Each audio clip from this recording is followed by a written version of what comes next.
भागलपुर से भ्रष्टाचार के खिलाफ एक बड़ी और सख्त कार्रवाई सामने आई है, जिसने प्रशासनिक महकमे में हड़कंप मचा दिया है। सोमवार को एसडीएम कार्यालय में निगरानी विभाग की टीम ने छापेमारी करते हुए 2 कर्मियों को रिश्वत लेते रंगे हाथ गिरफ्तार किया।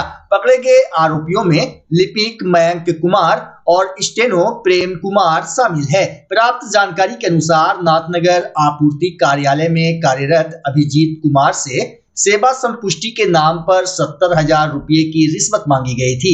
पीड़ित की शिकायत पर पटना से निगरानी ब्यूरो की टीम डीएसपी विद्यांचल प्रसाद के नेतृत्व में भागलपुर पहुंची और योजनाबद्ध तरीके से जाल बिछाया गया। कार्रवाई के दौरान प्रेम कुमार ने रिश्वत की राशि मयंक कुमार को देने के लिए कहा। जैसे ही पैसे सौंपे गए, निगरानी टीम ने तुरंत दोनों को मौके पर ही दबोच लिया। इसके बाद दोनों आरोपियों को हिरासत में लेकर आगे की कानूनी कार्रवाई के लिए पटना ले जाया गया। गौरतलब हो कि बिहार के बहुचर्चित सृजन घोटाले में भी प्रेम कुमार का नाम सामने आया था। इस कार्रवाई के बाद सरकारी दफ्तरों में खलबली मच गई है और यह स्पष्ट संदेश गया है कि भ्रष्टाचार के खिलाफ अब सख्ती से कार्रवाई की जाएगी। शिक्षक है, अभी उनका पोस्टिंग है नाथनगर में, ठीक है।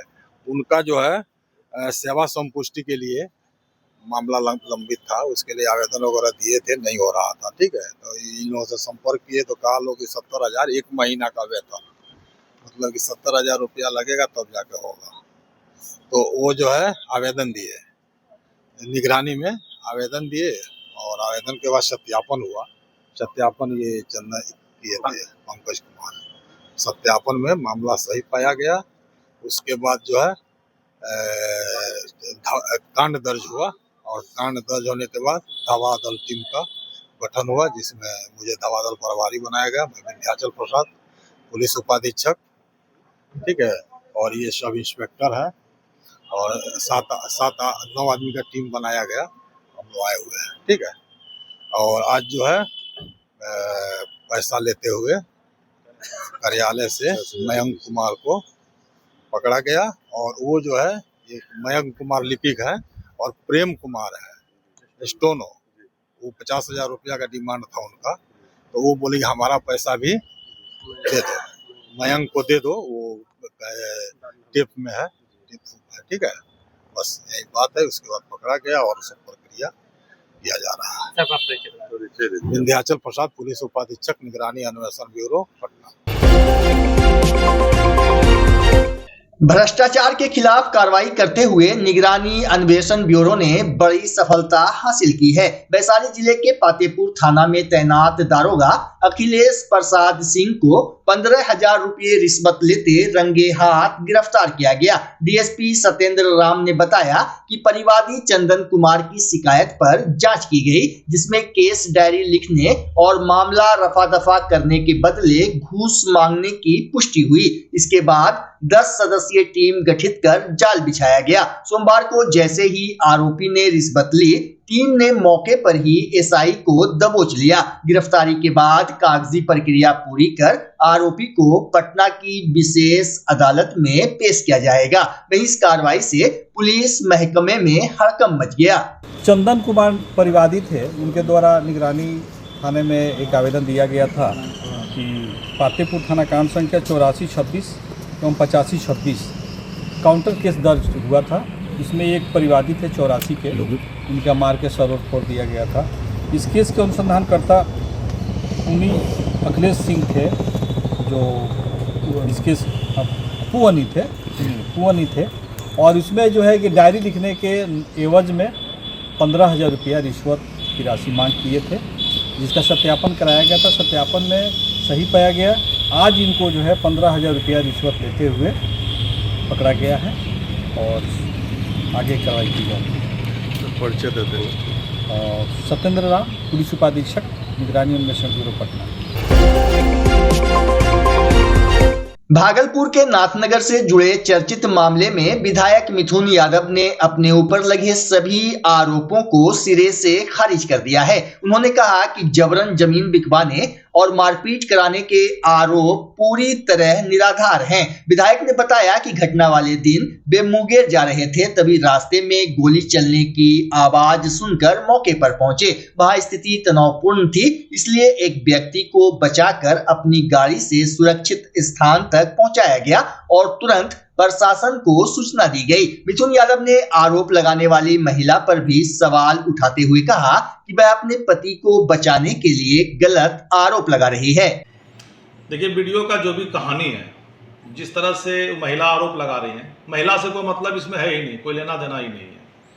उस जमीन का जो कल नापी हो रहा था, उसके बगल में मेरा पैतृक संपत्ति है और जो जमीन मालिक जो नापी कर रहा है, उनसे मेरी कोई दुश्मनी नहीं है। वो दोनों आपस में, हम दोनों का नापी चल रहा था। हम प्लॉट पे थे भी नहीं, प्लॉट पे जाने वाले भी नहीं थे। हमको मुंगेर निकलना था, मेरे साथ और भी आदमी थे, हम मुंगेर निकल रहे थे। उस क्रम में जब हम बाईपास पे पहुंचे तो ये सब जो जितने भी लोगों का उसमें नाम दिया गया है, जमीन मालिक जो ओरिजिनल है उसके तरफ से, ये लोग इतना तेज़ी से निकले और निकलने के बाद जब तक हम बाईपास पे चढ़े तो गोली का आवाज़ आया। तो गोली का आवाज़ आया तो वहाँ पर जो है हमारे परिवार के भी लोग नापी उपी में थे, तो हमको रुकना पड़ा कि गोली का आवाज़ कहाँ से हुआ। तो हमको उस जगह से बाईपास से नीचे उतर के रोड पर गाड़ी लगा के जब हम प्लॉट के तरफ जाने लगे तो देखते हैं कि अंधाधुंध लोग फायरिंग करने लगा। तो मालिक भागते हुए मेरे पास आया और इसी बीच में जब गांव समाज का लोग टूटा तो वो लोग भी भागने लगा। तो उसी में एक आदमी जो है, जो झिंगल यादव है, वो किसी तरह से गाड़ी से फिसल गया। उसको ग्रामीण ने पकड़ा और ग्रामीण ने पकड़ के उसको जो है मारपीट, जो भी लपड़ थपड़ किया। इतने में हम प्लॉट पर से आकर के उसको हमने कहा कि मारपीट नहीं करना। प्रशासन को तुरंत हम फोन भी किए और उसको हमने गाड़ी में बैठा के रखा कि ताकि इसको मारपीट नहीं किया जाए। भागलपुर के हबीबपुर थाना क्षेत्र में हथियार लहराने का वायरल वीडियो सामने आने के बाद पुलिस ने त्वरित कार्रवाई करते हुए 2 अपराधियों को गिरफ्तार कर लिया है, जबकि अन्य आरोपियों की तलाश में लगातार छापेमारी जारी है। बता दें कि बीते 29 मार्च को सोशल मीडिया पर वायरल हुए वीडियो में कुछ युवक खुलेआम हथियार लहराते नजर आए, जिसके बाद पुलिस ने मामले को गंभीरता से लेते हुए जांच शुरू की। वरीय पुलिस अधीक्षक के निर्देश पर विशेष टीम का गठन किया गया। जांच के दौरान तकनीकी साक्ष्य जुटाए गए और सूचना के आधार पर अंबे रोड हटिया में छापेमारी की गई। यहां से करण कुमार और मिथिलेश कुमार को गिरफ्तार किया गया। बिहार विद्यालय परीक्षा समिति के मैट्रिक परिणाम में भागलपुर की बेटियों ने एक बार फिर अपनी प्रतिभा का परचम लहराया है। गनीचक स्थित क्रिसेंट इंग्लिश स्कूल की छात्राओं ने शानदार प्रदर्शन कर न सिर्फ विद्यालय ही बल्कि पूरे जिले का नाम रोशन किया। इकरा ने 469 अंक हासिल कर प्रथम स्थान प्राप्त किया, जबकि नफीसा ने 456 अंक के साथ द्वितीय और तजमीला ने 412 अंक के साथ तृतीय स्थान पर रही। स्कूल के निदेशक शाह रजी अहमद ने इस सफलता को कड़ी मेहनत और शिक्षकों के मार्गदर्शन का परिणाम बताया। इस उपलब्धि से अभिभावकों में भी खुशी की लहर है। स्कूल प्रबंधन जल्द ही इन मेधावी छात्राओं को सम्मानित करेगा। भागलपुर के जगदीशपुर थाना क्षेत्र में पुलिस ने अवैध हथियार और संगठित अपराध के खिलाफ बड़ी कार्रवाई करते हुए 2 आरोपियों को गिरफ्तार किया, जबकि मुख्य आरोपी फरार हो गया। एसएसपी के निर्देश पर मिली गुप्त सूचना के आधार पर अस्पताल चौक के पास छापेमारी की गई। छापेमारी के दौरान मौके से एक देसी कट्टा और 7 जिंदा कारतूस बरामद हुए। साथ ही पुलिस ने पंकज यादव और अंशु कुमार को गिरफ्तार किया। पूछताछ के बाद हीरा यादव के मकान पर छापेमारी में एक और कट्टा, 6 कारतूस और एक इस्तेमाल किया गया कारतूस मिला। इस अभियान में थानाध्यक्ष रामचंद्र सिंह के नेतृत्व में एसआई विकास कुमार, सुधीर कुमार सिंह सहित सशस्त्र बल की टीम शामिल रही। पुलिस के अनुसार फरार आरोपी की तलाश जारी है। भागलपुर के हबीबपुर नगर पंचायत वार्ड संख्या 3 में आवास योजना को लेकर बड़ा विवाद सामने आया है। पार्षद दीपक सिंह ने मुख्यमंत्री को पत्र लिखकर गंभीर अनियमितताओं का आरोप लगाया है। उनका कहना है कि नियमों को दरकिनार कर एक ही परिवार के मां बेटे को योजना का लाभ दे दिया गया। पार्षद ने मामले की निष्पक्ष जांच और दोषियों पर कार्रवाई की मांग की है। मैं वार्ड पार्षद वार्ड नंबर 3 नगर पंचायत हबीबपुर भागलपुर। मेरा एक कंप्लेन है जो हमारे समाज में एक आपराधिक प्रवृत्ति के व्यक्ति हैं संजय सिंह, और वो बचपन से ही दारू का धंधा, जुआ खिलाना, बहुत तरह के गलत चीज़ों में संलिप्त हैं। और उनके बावजूद वो उल्टा सीधा काम, हेरा फेरी करना उनका बहुत पुराना आदत है।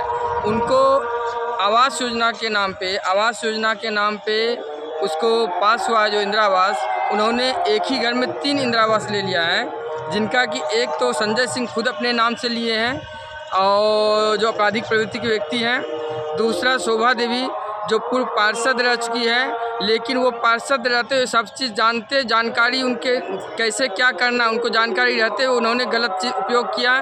तीसरा एक शारदा देवी उसकी मां के नाम पे ले लिया गया है, जो कि 90 वर्ष की है, उसके नाम पे पैसा उठा लिया गया है, उस पर कोई कार्य नहीं किया गया है। न ही शारदा देवी के नाम पे जो पैसा उठा उस पर कोई कार्य किया गया, न ही शोभा देवी जो पूर्व पार्षद है वो भी पैसा उठा चुकी इंदिरा आवास के नाम पे, वो भी कोई कार्य नहीं किया।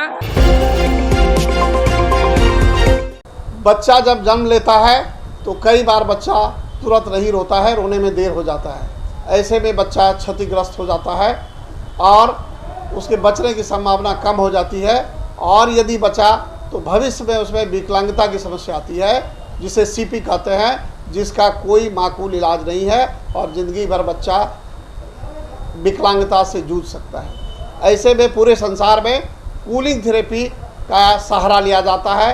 जन्म से ठीक 6 घंटा के अंदर यदि उसको कूलिंग थेरेपी दिया जाए तो उससे उसका सीपी की समस्या कम होती है और बचने की भी संभावना बढ़ती है। पहली बार बिहार झारखंड में आपके शहर के स्नेह नवजात शिशु बाल सेवा केंद्र में यह मशीन उपलब्ध है। कभी भी ऐसी बात हो कि बच्चा रोने में विलम्ब हो गया तो आप स्नेह नवजात शिशु बाल सेवा केंद्र में जरूर संपर्क करें।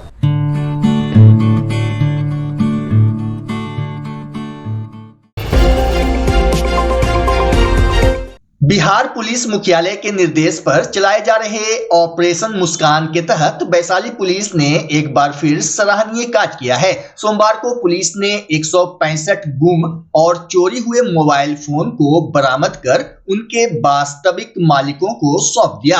बरामद हुए मोबाइल की कीमत लगभग 40 लाख रुपए बताई जा रही है। बता दें कि एसपी विक्रम सिहाग के नेतृत्व में अब तक कुल 1492 मोबाइल बरामद किए जा चुके हैं। वर्ष 2026 में ही 529 लोगों को उनके मोबाइल लौटाए गए हैं। वहीं बेहतर कार्य के लिए महुआ के विवेक कुमार और विदुपुर की रचना कुमारी को पुरस्कृत किया गया।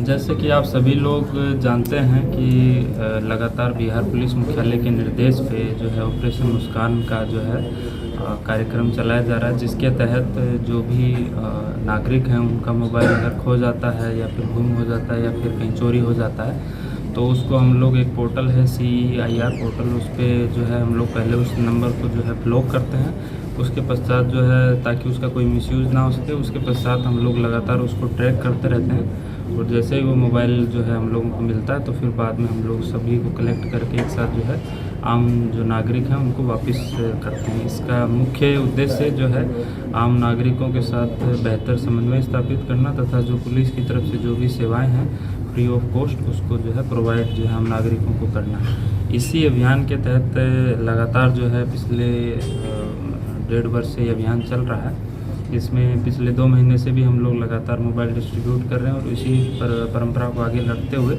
मार्च महीने में जो है हम लोगों के द्वारा कुल 165 मोबाइल फ़ोन हैं जो रिकवर किए गए हैं, जिनकी अनुमानित जो लागत है लगभग 40 लाख रुपए है, जिसमें कुछ हाई एंड मोबाइल भी शामिल हैं। इसके अतिरिक्त जो वर्ष 2026 में अब तक कुल 529 मोबाइल जो है हम लोग रिकवर कर चुके हैं, और जब से ये अभियान शुरू हुआ है तब से वैशाली ज़िला 1492 मोबाइल फ़ोन जो आम नागरिक हैं उनको वापस जो है रिटर्न कर चुका है।